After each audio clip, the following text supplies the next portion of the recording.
Accountability hold करना और ग्राहक सिर्फ जो खरीद बिक्री पर सीमित नहीं रहता।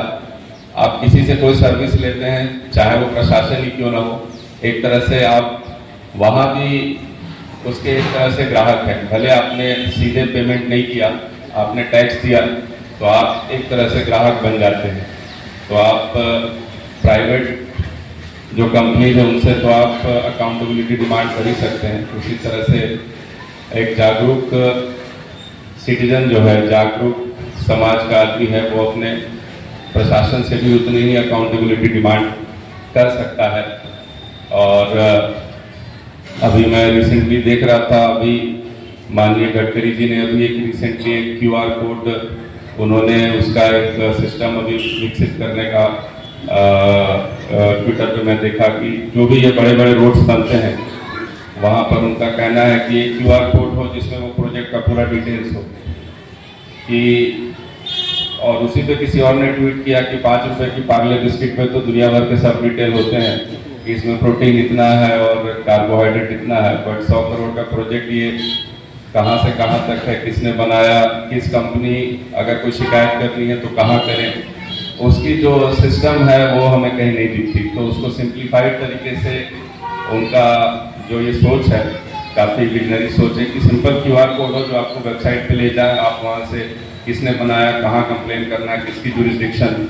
क्योंकि कई बार अभी आप देखिए इतने सालों के टेक्नोलॉजी के बाद भी अगर कोई घटना होती है तो थाना कौन सा लग रहा है उसी में विवाद चलता रहता है। ये थाना इधर नहीं आएगा, उधर आएगा, वहाँ से यहाँ और वहाँ। धीरे धीरे इसमें सुधार हो रहे हैं, बट अभी भी हमें काफ़ी इसमें डिजिटल तकनीक को उपयोग करके इसको और सुधार करने की आवश्यकता है। 200 रुपए ने 150 रुपए, तो ये नहीं बोलेगा चाहिए आप दूसरे, ऐसा नहीं बोलेगा। महाराष्ट्र में ऐसा बोलते हैं, यहाँ ऐसा नहीं बोलेगा।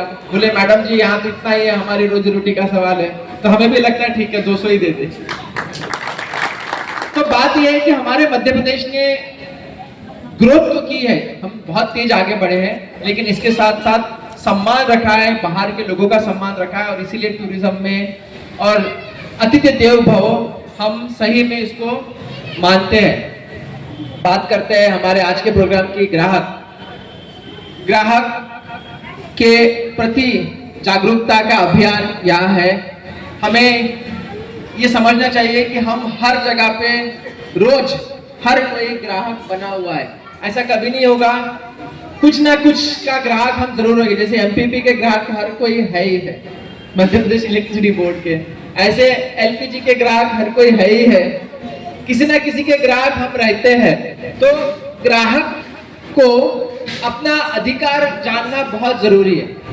अधिकार जानना इसलिए नहीं जरूरी कि आप किसी के ऊपर दबाव बनाएं, इसलिए जरूरी है कि जब ग्राहक अपने अधिकार को जानता है तब जो आपके साथ व्यवहार कर रहा है, बिजनेस कर रहा है, उनको अपने प्रति जिम्मेदारियां निभानी पड़ती है। उनको पता है ग्राहक अगर जिम्मेदार है तो हम कुछ भी चीजें ऐसे ही बेच नहीं सकते। फेयर एंड लवली अगर आप जानते हैं, या बिस्लेरी की बात अगर मैं करूं, फेयर एंड लवली, क्योंकि पुराने जमाने के, हम तो पुराने जमाने के लोग हैं, फेयर एंड लवली के नाम से कम 10 अलग अलग ब्रांड चलते थे।